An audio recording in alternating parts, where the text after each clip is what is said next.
I love Bhansali. বানশালীর big fan আমি, big fan. আমি তার ছবি একদম মানে মানে একদম মানে ফ্রেম টু ফ্রেম দেখি। তার মিউজিক, তার আর্ট, তার অ্যাক্টিং এর স্টাইল যেভাবে আর্টিস্টদের কাছে অ্যাক্টিং বের করে অসাধারণ, অসাধারণ।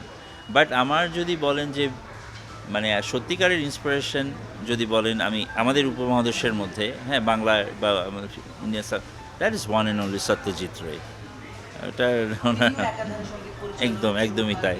তার হীরক রাজার দেশে, গুপি গায়েন বাঘা, এই যে মিউজিক্যাল ফিল্মগুলো উনি বানিয়েছেন, অসাধারণ, অসাধারণ, ভাবাই যায় না, ভাবাই যায় না। ডেফিনেটলি হ্যাঁ, শাকিব ভাই এত ভালো একজন পারফর্মার, এত ভালো একজন আর্টিস্ট, আমার মনে হয় বাংলাদেশের এমন কোনো ডিরেক্টর নেই যে মন থেকে বলতে পারবে না যে আমি শাকিব খানের সাথে কাজ করতে চাই না। যেমন বম্বেতে শাহরুখ খানের সাথে কে না কাজ করতে চায়, অমিতাভ বচ্চনের সাথে কে না কাজ করতে চায়, কেউ বলতে পারবে আমি অমিতাভ বচ্চনের সাথে কাজ করতে চাই না, ইট ইজ এ ড্রিম। বা শাহরুখ খানের সাথে, তো শাকিব ভাইয়ের ব্যাপারটাও সেরকম, অনেক কিছুই হতে পারে, সেটা অনেক কিছুই হতে পারে, সায়েন্স ফিকশন হতে পারে, খুবই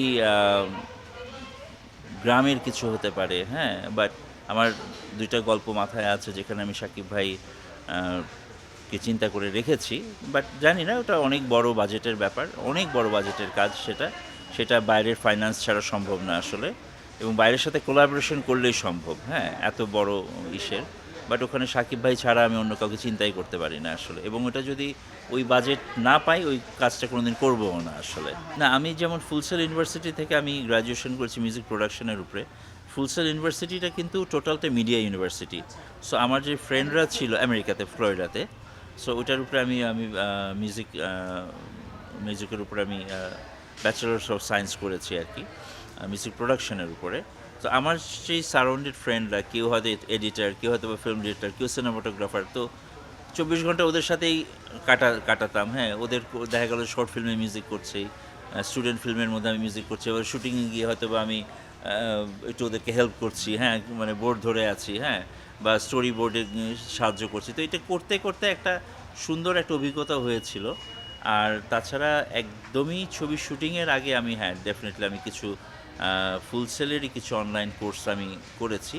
এটা জাস্ট একেবারেই বেসিক যে জিনিসগুলি কিনা ডিওপির সাথে কীভাবে কমিউনিকেট করা বা স্টোরি বোর্ড করা, এই জিনিসগুলি ব্যাপারে। এটা আমার প্রথম হচ্ছে ফিল্মকে আমি ভালোবাসি, ফিল্ম থেকে অনেক পেয়েছি, এখন আমার দেওয়ার সময়। সো এবং এটা একেবারেই ভালোবাসা এবং দায়িত্ববোধ থেকে, যে আমি ফিল্ম থেকে, আমি আজকে যে আপনি আমার সামনে বসে আপনি আমার ইন্টারভিউ নিচ্ছেন, বাংলাদেশে 18 কোটি মানুষ, সেখান থেকে আপনার এত মূল্যবান সময়, আপনার চ্যানেলের এত মূল্যবান সময়, সেখানে আমার দুইটা লাইন যাবে আপনার চ্যানেলে, এটা কিন্তু অনেক বড় ব্যাপার। এটা ছোট করে দেখার কিছু নেই। এখানে এই 18 কোটি দেশের মানুষের মধ্যে ওই সময়টাকে মানুষ শুধু আমাকেই দেখবে আপনার চ্যানেলে, এটা কিন্তু মানে আমি অন্তত অনেক বড় করে দেখি, হ্যাঁ। সো সেই জায়গাটা এসছে কিন্তু ফিল্ম অ্যান্ড মিডিয়া থেকে। সো একটা সময় আমি নিয়েই যাব, নিয়েই যাব, নিয়েই যাব, দিব না কিছু।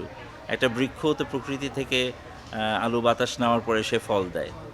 So it should be that way.